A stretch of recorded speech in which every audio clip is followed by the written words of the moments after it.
reference to? I think it's a Nike reference, actually. I don't know. Oh, his friends are so freaking great. Yeah. Oh my god. How sweet. And it's nice that like from the beginning, this is what the movie's pushing, right? So this is how you succeed. It's not just intellectual success. Right. There, he's moved it. Beautiful.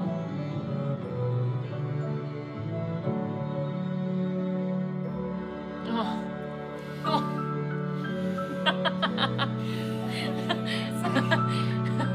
It's totally something I would do. You just high five your fist bump.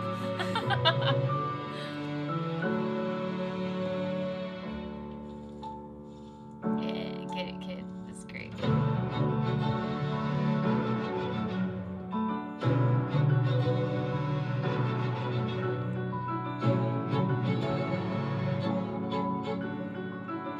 There's that self-esteem that he didn't have in the first meeting with that school, right? Right.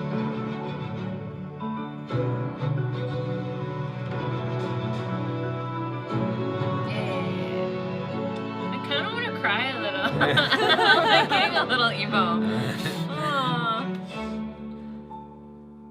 Now he's in line with all the students. Yeah. He's gonna go through the hole now.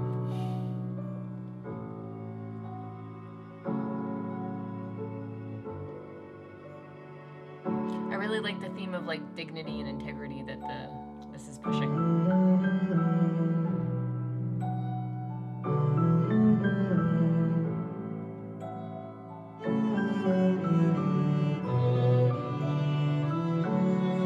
Out of the hole.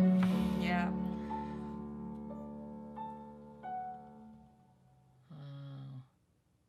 Cut to black. Or it's white. Visually very powerful. My goodness. Yeah. Communicates so much through the visuals. Very impressive. I wonder what the choice, like why they decided to do it in black and white, because in the beginning it's in color, right? And then they shifted to the black and white. So I'm thinking there definitely has to be a significance apart from it being like, well, this is a cool choice. You know, it has like, to be. I feel like everything is so well thought out in this already. Yeah. There's no way that's going to be done for no reason. Yeah. It might have something to do with the fact that a lot of people watching this have gone through this kind of thing, and so it's a sort of reflecting on this memory. I mean, there's that angle. This is a weird reference, but like Saving Private Ryan, for instance, when World War II vets watched that, they've said it was like being back there again, the way it was shot. I guess it's just about how you imagine that you kind of looking back in your mind. I don't know, because I don't see things in black and white.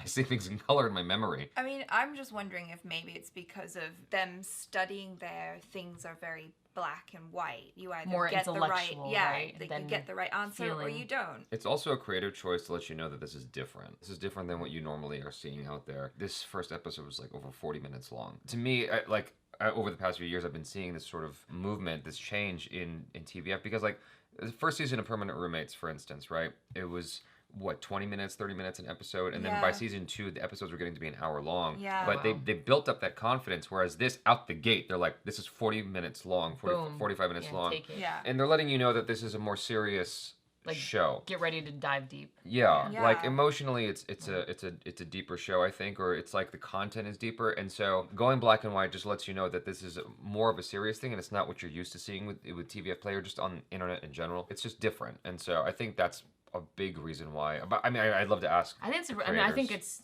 I mean, because it's gonna have.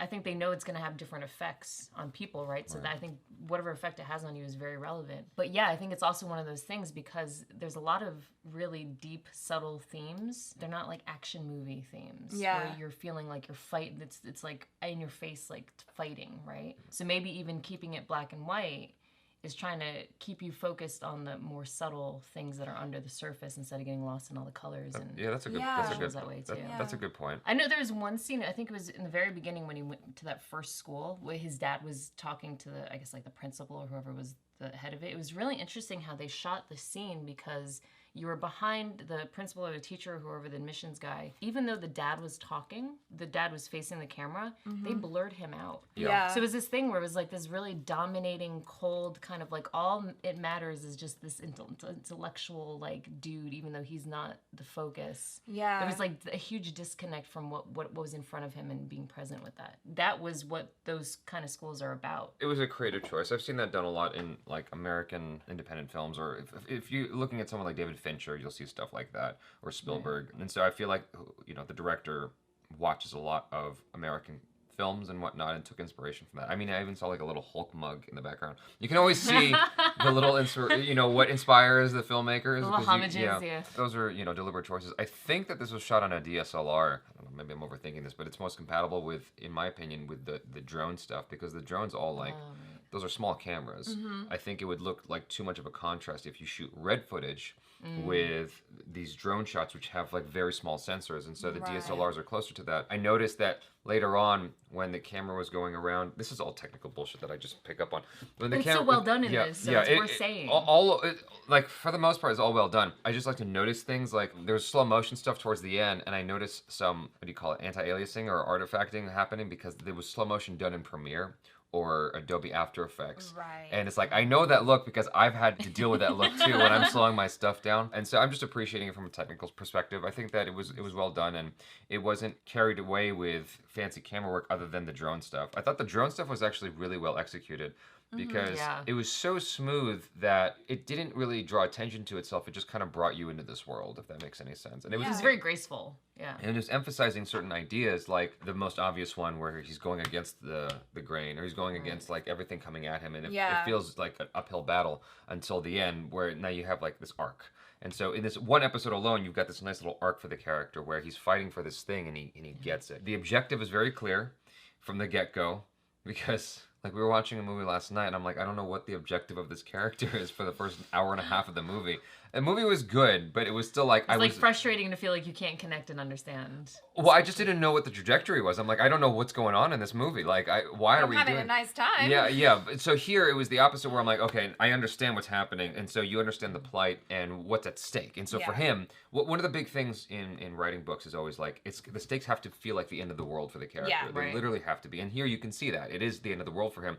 And what was great about G2 is that he's like, you have to like back up from this perspective. It's not what you think it is, and trying to shatter the framing that he has for himself. And I thought that was really cool, because I don't think you experience that very often in school. Like I think I had one teacher that did that for me in high school, who tried to shatter those beliefs of what kids are like taught. Right, like a real teacher. Yeah. It's not just a teacher in this like standardized test, but here's life, kid. And there's a whole bunch of other stuff other than just getting an A+ in this. Right. Yeah, and if you want to get through this, you're going to have to draw strength from other areas of your life. And also just the fact that right now you think this is the be-all and end-all, and you've been told your whole life that this is where you should go and this is where you should want to be. But whether or not you succeed, like, you're gonna be fine. I think a lot of people, especially if this has been your goal, if you perchance fail, which the chances are high. There are like just over 5,000 seats and hundreds of thousands of people are trying to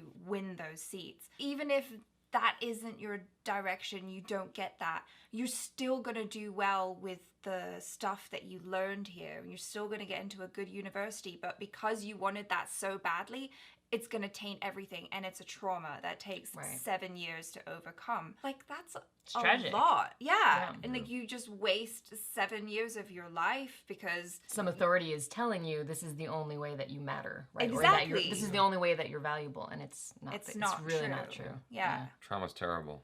Yeah, it is. It's the worst. Yes, it is. I feel like I think we all know. I feel like Jolie and I can really speak to that, though. It's like it goes deep into your system and it just stays there for a long time. And if you don't figure out how to clean it out yet, it doesn't go away on its own. It's funny. I had this book and I was thinking about bringing it because I know we're going to be here for a while today. But it's so funny because it's called Trauma and Recovery. And I was like, I feel like Jaby would totally like this book. I'm really glad they created this G2 character. This is going back to something we just mentioned in Super 30, the trailer reaction, which is it's kind of reminiscent of the Robin Williams film Dead Poet Society. Yeah. In a Oh, sense. you're so right. Yeah. God, Yeah, so good. because you got these kids who are like floundering and trying to figure shit out, and they're frustrated. You know, they're scrambling and stressing themselves out. Like, there's lots of kids who lose their hair in college because they're so stressed terrible. out. Yeah. Like, they prematurely bald because. Wait, they literally kill themselves faster. Yes. Right? Yes. That's taking years off your life. For what? To have answers that you don't hold on to because you're cramming all the time, right? Exactly. And cramming's no good because you're not learning anything. Right. After the Right. test is done, It's not wisdom. Yeah. Right. It's not experience in your body. it's just parroting things back. This is kind of a weird tangent, but it was funny because, you know, I think culturally we're used to seeing something as simple as, you know, girls and the pressure it is to look a certain way, right? And a lot of girls will, hey, I'm going to go to the gym 5 days a week. I'm going to grow my hair out this way.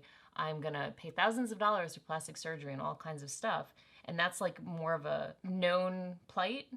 And it's easier to have maybe a little more sympathy for that. But then I feel like this is really beautiful because it's cracking open that kind of thing of like, hey, this is a struggle for people that are kind of like on that intellectual pursuit of perfection. To really have something like this, to understand how painful it is, to just be valued for that. It's almost being objectified just for your brain. Yes. Yeah. If Which only is you not could get okay. plastic surgery for your brain. How awesome would that be? That's why they Just go some like here. brain cell injections, make you like smarter. The other day, I was taking ballet and we were doing warm-ups, and I'm like, I wish there was a warm-up for the brain because I can't deal with this right now. It's so hard because ballet is like so much mental. It's also interesting that, you know, you could be someone who was top of your class in your town or whatever, and then as soon as you come there, it's like, yeah, you're Nothing. just small fry. They're like, You're nothing. whatever. Yeah. Yeah. It's like You a suck. big blow to your ego as well. Right, there's no transition. How do you cope with that? And what I think was really fun was that because of like this guy trying to figure out all these answers, you actually got to see a lot of the different personalities and how they dealt with that pressure, right? Yeah. Like some of them are like, get out, I can't waste any time. Some of them are, you know, nicer and more helpful. And Yeah. I really, really, really like this show. Yeah. No, it's great. I was honestly surprised that he managed to find good friends straight away. There was a part of me that So was lucky. super doubtful, and I was thinking like, they've got to be hazing him. Like, they're just joking. It's because we're from America. And Right? everyone's like so mean here. Yeah, I just couldn't quite believe that they were genuinely that nice, because there was this part of me that was going, the other shoe's gonna drop. This guy that he just met, he's telling him all this stuff, but he's lying. He's gonna screw him Yeah, over he's so gonna he can screw get him- on, Yeah. get a better But chance they at were it. just genuinely nice. So I was Right. like, oh, that's really He sweet. even helped him move into his new room. Yeah. Like, that is so loving. That is very surprising. And I did think about that. I'm like, wow, he scored some friends really fast. Yeah. And so that's one thing where I was like, that's interesting. I guess, I mean, there's a message in there, right? Which is you need people in order to Yes, move forward. exactly. You need friends. You need help. You can't do it alone. You couldn't even answer all those questions alone. Yeah. No way. I feel like this is true with a lot of things in life. Like, a lot of us try to take it on our own like back, and it's like you can't do things by yourself. You need to ask for help. You have to be okay with that more than anything. And know how to trust and accept, right? Like that. I Yeah. think that's the biggest thing. Yeah, I know that's a theme. Getting in my own way. There's a lot of people who want to support. Yeah. Yeah. Oh, is this safe? Okay. Yeah. I can trust this? Trust issues. Hashtag. You guys, thanks so much for hanging out with us. Be sure to check out Jolie and Achar on the social media as well as the Jabs if you feel like doing that. Subscribe if you haven't already. Check out our other reactions, reviews, short films, and vlogs. I'm Jaby Koay. This is Acharka. and Jolie Robinson. peace out. Thank you, patrons, for supporting us on the Patreon. Patreon.com/JabyKoay. Thanks so much. Really, really appreciate it. Jolie appreciates it. Achar appreciates it. No one appreciates it more than Jabs. So thank you. Thank you. You're awesome. Love y'all. I'm Jaby Koay. This is Jolie Robinson. and Acharka. peace out.